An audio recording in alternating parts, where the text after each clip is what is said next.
போட்டித் தேர்வு பொறுத்த வரைக்கும் மாவு ஒன்று, பதார்த்தம் தான் வேற.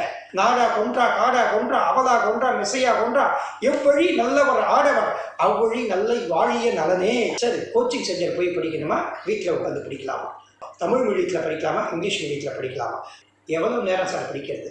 எல்லாருக்கும் இருக்கிற முக்கியமான கொஸ்டின். நான் எவ்வளோ தான் படிச்சிருப்பேன்னு நினைக்கிறீங்க? யூத் பேப்பரின் இனிய வணக்கம். மறக்காம சப்ஸ்கிரைப் பண்ணுங்க, பக்கத்தில் இருக்க பெல் ஐகானை கிளிக் பண்ணுங்க. Thank you. Youth paper YouTube channel நேயர்களுக்கு முதற்கண் வணக்கத்தை தெரிவித்துக் கொள்கிறேன். இந்த போட்டித் தேர்வுக்கு எல்லாருக்கும் வர குழப்பம், தமிழ் மீடியத்தில் படிக்கலாமா, இங்கிலீஷ் மீடியத்தில் படிக்கலாமா? தயவு செய்து சொல்கிறேன், நீங்கள் எந்த மொழி உங்களுக்கு வசதியாக இருக்குமோ, எந்த மொழி உங்களுடைய கருத்தை வெளிப்படுத்த எளிமையாக இருக்குமோ, எந்த மொழியில் உங்களால் சரளமாக உரையாட முடியுமோ, சரளமாக உங்களால் எழுத முடியுமோ, ஒரு சிரமம் இல்லாமல் பிழை இல்லாமல் உங்கள் கருத்தை தெரிவிக்க முடியுமோ அந்த மொழியில் எழுதுங்க. தயவு செய்து பெருமைக்கு ஆசைப்பட்டு எறும்பு சுமக்கக்கூடாதுன்னு சொல்லுவாங்க. அந்த மாதிரி நான் இங்கிலீஷ் மீடியத்தில் படித்தேன்னு சொல்லி நிறைய பேர் இங்கிலீஷில் படிப்பாங்க. 4 வாக்கியம் முழுசாக எழுத தெரியாது. அதனால் தமிழ் மொழி உங்களுக்கு வசதியான மொழினா, எல்லாருக்கும் இயல்பாக தாய்மொழி நல்லா இருக்கும். சில பேர் ஆங்கில வழியிலேயே படித்திருந்தா அவங்களுக்கு அதுதான் கம்ஃபர்ட்னா அது ஒத்து வரும். எந்த மொழி உங்களுக்கு வசதியாக இருக்கிறதோ, எது எளிமையாக இருக்கிறதோ, எது உங்களுக்கு நடைமுறை உங்கள் கருத்தியலை பதிவு செய்வதற்கு எளிமையாக இருக்கிறதோ அதில் எழுதுங்க. தமிழ் மொழி எனக்கு தெரிஞ்சு 90% மக்களுக்கு தமிழ் மொழி தாய்மொழி தான் நல்லாயிருக்கும்.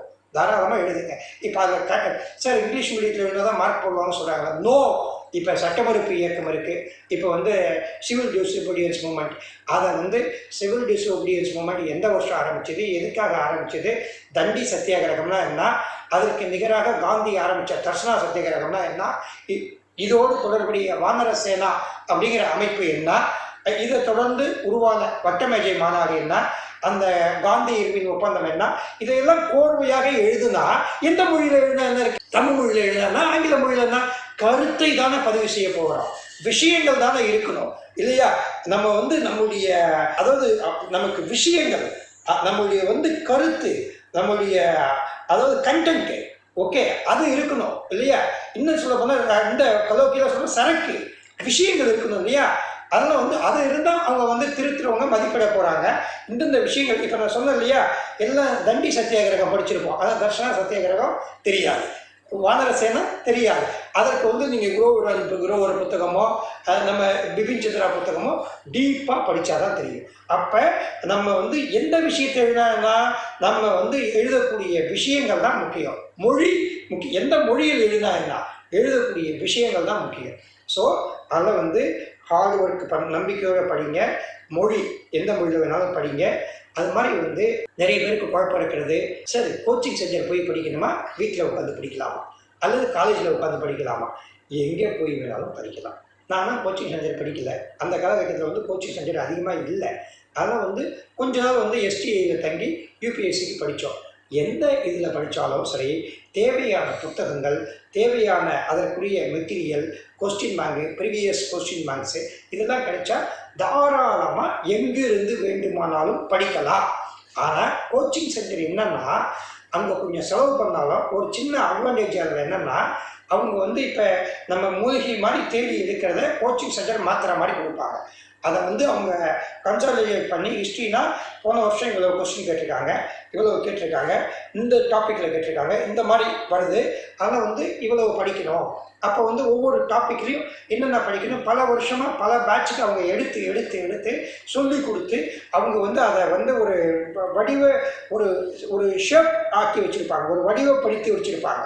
அதை ஒரு சிறப்பாக ஒரு கட்டுக்குள் ஒரு இந்தந்த பாடத்திட்டத்துக்கு இந்தந்த மாதிரி இந்த புத்தகங்கள், இதில் இருக்கிற நோட்ஸு, ஸ்கூல் மெட்டீரியல்லேருந்து எடுத்திருப்பாங்க, ஸ்கூல் புக்கிலேருந்து, அப்புறம் நமக்கு டெக்ஸ்ட் புக்கிலேருந்து எடுத்திருப்பாங்க, ப்ரீவியஸ் கொஸ்டின்ஸ்லேருந்து எடுத்திருப்பாங்க, மேகசின்லேருந்து எடுத்திருப்பாங்க, எல்லாத்தையும் கன்சாலிடேட் பண்ணி நமக்கு கொடுப்பாங்க. அதனால் நம்ம கோச்சிங் சென்டர் போனாலும் பயனுள்ளது தான். தனியாக உட்காந்து படித்தாலும் மிகுந்த கண்டிப்பாக நிறைய பேர் 70% பேர் இப்போ கேண்டிடேட் தனியாகவே உட்காந்து படிக்கிறாங்க. ஃபஸ்ட் அட்டம்ப்ட்லேயே கோச்சிங் சென்டர் போகாமலே டாப்பர்லாம் வந்திருக்காங்க நிறைய பேர். அதனால் தாராளமாக நீங்கள் படிக்கலாம். அடுத்தது, எவ்வளோ நேரம் சார் படிக்கிறது? எல்லாருக்கும் இருக்கிற முக்கியமான கொஸ்டின். நான் கிண்டலுக்கு சொல்லுவேன், அது உண்மையும் கூட. நீ பாஸ் பண்ணுற வரைக்கும் படிச்சுக்கிட்டு தான் இருக்கணும். இதில் நேரம்லாம் முக்கியம் கிடையாது. சரியா? இப்போ எனக்கு ஹிஸ்ட்ரி நல்லா வரும், நான் ஹிஸ்ட்ரி 2 மணி நேரம் படித்தா போதும். ஓகே, இப்போ உங்களுக்கு ஹிஸ்ட்ரி வராது அப்படின்னா நீ ஹிஸ்ட்ரி 8 மணி நேரம் படிக்கணும் இல்லையா? இப்போ பாஸ் பண்ணுற வரைக்கும் நீ ஃபுல்லாக படிக்க வேண்டியதான். ஒரு நாளைக்கு 24 ஹவர்ஸ்னால் நீ 28 ஹவர்ஸ் படிக்கணும். இல்லை சார் 24 ஹவர்ஸுக்கு 28 ஹவர்ஸ் எப்படி படிக்க முடியும்? படிக்கலாம். ப்ரஷ் நான் என்ன பண்ணுவேன்னா பெரிய மேப் ரீடிங் வச்சுருப்பேன். பெரிய மேப் 8x 10 அந்த சைஸில் மேப் வச்சுருப்பேன். நான் ப்ரஷ் பண்ணிக்கிட்டே மேப்பை படிச்சுட்டு இருப்பேன்.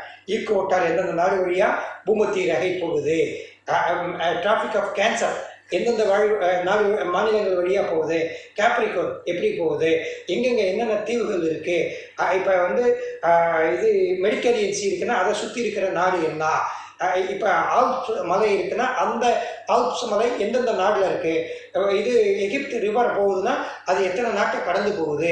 இதை ப்ரஷ் பண்ணிகிட்டே இப்போ நம்ம என்ன பண்ணுவோம், ப்ரஷ் பண்ணுறது, ஷேவ் பண்ணுறது, இதுக்கு வந்து 20 நிமிஷம் 30 நிமிஷம் ஒதுக்குவோம். ப்ரஷ் பண்ணிகிட்டே படித்தா அதில் நமக்கு ஒரு 10 நிமிஷம் கிடைக்கிது இல்லையா? காஃபி சாப்பிட்டே மேப்பு பார்த்தா அதில் ஒரு 10 நிமிஷம் இப்போ கிடைக்கிது இல்லையா? இப்போ நம்ம குளிச்சுட்டு வந்து நம்ம தலையை கேசத்தை தோட்டி கொண்டிருக்கிறோம். அப்போ அந்த நேரத்தில் வந்து மேப்பு பார்த்தா அதில் ஒரு 10 நிமிஷம் கிடைக்கிது. அந்த நேரத்தில் ஒரு செய்யுள் ஒரு பாட்டு சொல்லி பார்க்குறோம். இப்போ வந்து ஒரு நமக்கு தேர்வுக்கு கேட்குற ஒரு பாட்டியை சொல்லி பார்க்குறோம்னு வச்சுக்க, நாடா கொன்றா காடா கொன்றா அவதா கொன்றா மிசையா கொன்றா எவ்வழி நல்லவர் ஆடவர் அவ்வழி நல்லை வாழிய நலனே. இது என்ன பாட்டு? புறநானூறு. அதை சொல்லி பார்த்தோம்னா அப்போ நமக்கு ஒரு 5 நிமிஷம் சேவ் ஆகுதுல்ல. நீங்கள் வந்து அப்போ நேரத்தை கணக்கச்சிதமாக பயன்படுத்துங்க. எவ்வளோ நேரம் படிக்கணும்? ஃபுல் டைம் படிச்சிருக்க வேண்டியதான். கொஞ்சம் நேரம் உடம்பு ஓய்வு கேட்கும்போது ரெஸ்ட் எடுங்க. 1 மணி நேரமோ 2 மணி நேரமோ 3 மணி நேரமோ உடல் தேவைக்கு ஏற்ற மாதிரி. டைமுக்கு தூங்கணும்னா தூங்க போகாதீங்க. உங்களுக்கு உடம்பு வந்து சோர்வு போடுது. இப்போ சில பேர் வந்து விடியற் காலையில் படிப்பாங்க, சில பேர் இரவு நேரங்களில் படிப்பாங்க.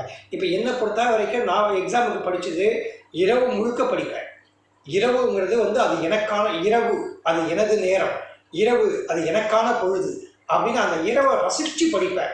அந்த இரவின் தனிமையை, அந்த 2ஆம் ஜாமங்களின் தனிமையை நான் முழுமையாக அனுபவித்தேன். அப்போ வந்து எந்த தொந்தரவும் இருக்காது, அமைதியாக இருக்கும், நீண்ட நேரம் கிடைக்கும். என்னுடைய புத்தகங்களை கலைச்சி போட்டுக்குவேன், எடுத்துகிட்டு வந்து பார்ப்பேன். அதை ஜன்னலை திறந்து வச்சுக்குவேன். படிக்கக்கூடிய அறை எப்பொழுதும் ஜன்னலை திறந்து வச்சுக்கங்க. ஜன்னலை திறந்து வச்சு அந்த திறந்த வெளியை பார்க்கணும், அந்த திறந்த காற்று உள்வரணும். அப்போ தான் நீண்ட நேரம் உங்களால் படிக்க முடியும். அடித்து வச்சுக்கிட்டு ஏசி போட்டு படிக்கவே படிக்காதீங்க. ரொம்ப வெக்கை தாங்க முடியலன்னா ஜன்னலை திறந்து வச்சுக்கிட்டு ஏசி போட்டுக்குங்க, கொஞ்சம் ஒரு சில்னஸுக்கு. பட் ஜன்னல் திறந்துருக்கணும், ஓப்பன் ஏர், திறந்த வெளியில் அங்கே ஓடுகிற அணில், பறவைகளின் சத்தம், ஓனா, இந்த மாதிரிலாம் பார்த்துக்கிட்டே ஆடு மாடு வச்சுட்டு போவாங்க. அந்த மாதிரி காட்சியெல்லாம் பார்த்துக்கிட்டே அந்த இயற்கை சத்தம், மழையுடைய சத்தம், வெயிலுடைய சுத்தம், இதெல்லாம் நம்ம பார்த்துக்கிட்டு படிக்கும்போது தான் நமக்கு வந்து அந்த படிக்கக்கூடிய எண்ணமே கனவுகள், கற்பனைகள். நம்ம ஒரு விஷயத்தை படிச்சுட்டோம்னா அதை நோக்கி, இப்போ நம்ம வந்து ஆரவல்லி மலைத்தொடர் படிக்கிறோம்னா அதை பற்றி ஒரு கற்பனை வரும். இந்த மரத்தை பார்க்கும்போது ஆரவல்லி மலைத்தொடர் இப்படி இருக்குமா அப்படின்னு சொல்லிட்டு. ஸோ அதெல்லாம் வந்து திறந்த வெளியில், அதாவது ஜன்னலை திறந்து வச்சுட்டு படிக்கிற பழக்கம் நீண்ட நேரம் படிக்கிறதுக்கு உதவும். படிக்கிறது வந்து ஒரு குறைந்தபட்ச நேரம் வந்து ஓய்வுக்கு ஒதுக்குங்க. ஓகே, இப்போ வந்து ஒரு 3 ஹவர்ஸோ 4 ஹவர்ஸோ தூங்குறதுக்கு. நானும் படிக்கும்போது உங்களுக்கு சொல்கிறேன், ஒரு சுவராசியமன் நான் எல்லாம் படிச்சுருப்பேன்னு நினைக்கிறீங்க. நைட்டு 5:30 மணி வரைக்கும் படிப்பேன். எத்தனை மணி வரைக்கும்? 5:30 மணி வரைக்கும். எனக்கு வைகறை பொழுதுங்கிறதே எனக்கு எல்லா நேரமும் முன்னிரவு, முன்ஜாமம், 2ஆம் ஜாமம், வைகறை, எனக்கு எல்லாமே ஒரே நேரம் தான். ஃபுல்லாக படிச்சுக்கிட்டே உட்காந்துருப்பேன். ஈவினிங் வந்து 5:30 மணி 7 மணி 6 மணிக்கு ஆரம்பிக்கிறேன்னா படிப்பேன். 8 மணி 9 மணி வரைக்கும் சும்மா 2 சப்பாத்தி சாப்பிட்டு ஒரு வாக்கிங் போயிட்டு வயிறு காலியாக இருக்கணும்னு சொல்லிட்டு அப்படியே போயிட்டு திரும்ப பிளாக் காஃபி அல்லது டீ ஏதாவது போட்டு திரும்ப படிக்கிறது. 12 மணிக்கு ஒரு டீ சாப்பிட்றது. திரும்ப 1:30 மணி 2 மணிக்கு எல்லாம் தூக்கம் வர மாதிரி இருந்தால் வினாத்தாள் பயிற்சி செய்து பார்ப்பேன். ஒரு நாளைக்கு குறைந்தபட்சம் 300-400 கொஸ்டின்ஸ் அடிப்பேன். 300-400 கொஸ்டின் ஒர்க் அவுட் பண்ணுவேன். நான் இப்போ குரூப் படிக்கும்போது அந்த 2000 அட்டெம்ப்ட் நான் எழுந்தது வந்து 2000 ஜூன் 11, 2000 எனக்கு இந்த போட்டித் தேர்வு. அப்போ தான் முறையாக ஜிஎஸ் இன்ட்ரடியூஸ் பண்ணாங்க. ஜிஎஸ் மட்டும்தான் ஆப்ஷனல் சப்ஜெக்ட் எடுத்துட்டாங்க, விருப்ப பாடத்தை எடுத்துட்டாங்க. அதில் 200 கேள்வி கேட்குறாங்க. 200 கேள்வி. ஃபஸ்ட்டு எக்ஸாமே நாங்கள் தான், அந்த ஃபஸ்ட்டு பேட்ச். அது வரைக்கும் வந்து ஒரு விருப்ப பாடம் இருந்தது, ஒரு ஆப்ஷன் இருந்தது. ஒரு ஆப்ஷன், ஒரு ஜிஎஸ், ஒரு விருப்ப பாடம், ஒரு பொது அறிவு இருந்தது. சரியா? 2000 தான் முறையாக ஒரு சில விருப்ப பாடங்கள் மட்டுமே பாஸ் பண்ணுறாங்க. இப்போ ஒரு சில குறிப்பிட்ட வெட்டினரி போடுறவங்க பாஸ் பண்ணுறாங்க, அக்ரி போடுறவங்க பாஸ் பண்ணுறாங்க, பொலிட்டிக்கல் சயின்ஸ் போடுறவங்க வரமாட்டேங்கிறாங்க, லா கிராஜுவேட் வரமாட்டாங்கன்னு சொல்லி ஆப்ஷனலை அபாலிஷ் பண்ணிவிட்டு அதை நீக்கிட்டு பொது அறிவு மட்டுமே அனைவருக்கும் எந்த ஒரு பட்டதாரியாக இருந்தாலும் அவர்கள் ஒரே கேள்வித்தாளை தான் எழுதணும் அப்படின்னு சொல்லிட்டு பொது அறிவு 200 கேள்வி கொண்டு வந்தாங்க. 200 கேள்வி எக்ஸாமில் கேட்குறாங்க. நான் எவ்வளவு கொஸ்டின் ப்ராக்டிஸ் பண்ணியிருப்பேன்னு நினைக்கிறீங்க? 27,000 questions. I have practised 27,000 questions. எப்போ? இந்த இயர் ஆஃப் 2000 மார்ச் ஏப்ரலில் அந்த காலகட்டத்தில். எப்படி இன்னைக்கு வேணால் நம்ம டவுன்லோட் பண்ணிக்கலாம், இன்னைக்கு கொஸ்டின் பேங்க் ஈஸியாக கிடைக்கும். அப்போ எப்படி இவ்வளோ கொஸ்டின்ஸ் கிடைச்சது? அப்போ என்ன பண்ணுவோம்னா பழைய magazine civil service chronicle, competition refresher, CSR competition success review, இந்த மேகசின்லாம் 95 96 இந்த சீனியர்ஸ் வச்சுருப்பாங்க பழைய மேகசின். அதில் இருக்க கொஸ்டின் பேங்க் இருக்கும். என்ன கொஸ்டின்ஸ் பேங்க்கு? அதாவது நம்ம banking exam, LIC exam, staff service selection exam, Assam service commission, Rajasthan service commission, railway exam, railway group D exam, நம்மளுடைய reserve bank exam, probationary officer exam, எல்லா எக்ஸாமுடைய கொஸ்டின் பேங்கை கட் பண்ணி அதை ப்ராக்டிஸ் பண்ணி பார்ப்பேன். போட்டித் தேர்வு பொறுத்த வரைக்கும் மாவு ஒன்று, பதார்த்தம் தான் வேறு. ஓகே, சிலபஸ் ஒன்று தான், கொஸ்டின் தான் வெவ்வேறையாக இருக்கும். எல்லாருக்கும் அதே ஹிஸ்ட்ரி தான். எல்லாருக்கும் நம்மளுடைய ancient India, medieval India, modern India வரப்போகுது. கான்ஸ்டியூஷன் எடுத்துக்கிட்டால் வந்து பார்லிமெண்ட்டு, பிரசிடென்ட்டு, பிரைம் மினிஸ்டரு, இப்போ fundamental rights, fundamental duties, supreme court, high court, எல்லா எக்ஸாமுக்கும் ஒன்று தான். ஓகே, இப்போ வந்து சின்ன எக்ஸாமாக இருந்தால், கிளர்க்கு போஸ்ட்டாக இருந்தால் குடியரசுத் தலைவர் பிரசிடென்ட்டு ஆகிறதுக்கு என்ன வயசுன்னு கேட்பாங்க.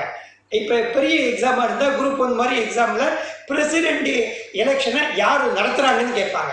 அல்லது பிரசிடென்ட் எலெக்ஷனை நடத்தக்கூடிய அமைப்பு எலக்டோரல் காலேஜ் கன்சிஸ்ட் ஆஃப், அந்த தேர்தல் கல்லூரிங்கிற அமைப்பு என்னென்ன உறுப்புகளை கொண்டிருக்கும் அப்படி கேட்பாங்க. அல்லது இந்த தேர்தலுடைய முறை என்ன? இப்போ வந்து டைரக்டிவ் ப்ரொபோஷனல் ரெப்ரசன்டேஷன் அப்படின்னா என்ன, இந்த மாதிரி கேட்பாங்க. அதெல்லாம் வந்து ஸோ நம்ம ஒரே சிலபஸ் தான், படிக்கிறது தான் வெவ்வேறு. அதில் வந்து என்னென்னா ஒரு தேர்வுக்கு படித்தோம்னா எல்லா கொஸ்டின் ஒர்க் அவுட் பண்ணால் நமக்கு பயங்கர கான்ஃபிடென்ட் கிடைக்கும். 27,000 வினாத்தாள்கள் நான் ஒர்க் அவுட் பண்ணேன். சரியா? அப்போ இரவு நேரங்களில் 1 மணிக்கு மேலே 2 மணி அந்த 3 மணி அந்த டைம் வரைக்கும் தூக்கம் வருது இல்லையா? அப்போ கொஸ்டின் பேங்கை ஒர்க் அவுட் பண்ணால் ஒரு ஜெர்க் ஆகிடும். கொஸ்டின் பேங்கை ஒர்க் அவுட் பண்ணிவிட்டு திரும்ப அதை வேல்யூவேட் பண்ணி பார்க்குறது, அதை திருத்தி பிறகு வந்து எவ்வளவு ஆன்சர் பண்ணியிருக்கோம், எந்த சப்ஜெக்ட் வீக்காக இருக்கும். ஒரு கொஸ்டின் எடுத்துக்கிட்டால் history, constitution, economics, political science, இது கான்ஸ்டியூஷன் அண்டு இது geography, current affairs, mental ability, இந்த மாதிரி காமர்ஸு, அக்கௌண்டன்சி, இது சார்ந்த questions, science and technology, environmental science, இந்த மாதிரி தான் இருக்கும் இல்லையா? இப்போ இந்த இதெல்லாம் எடுத்துகிட்டு எந்த செக்ஷன் நமக்கு, எந்த போர்ஷன் நம்ம ஸ்ட்ராங்காக அடிச்சிருக்கோம், எந்த போர்ஷன் வந்து வீக்காக இருக்குது, கொஸ்டின் அப்படி படிக்கும்போதே நமக்கு தெரிஞ்சிடும் இல்லையா?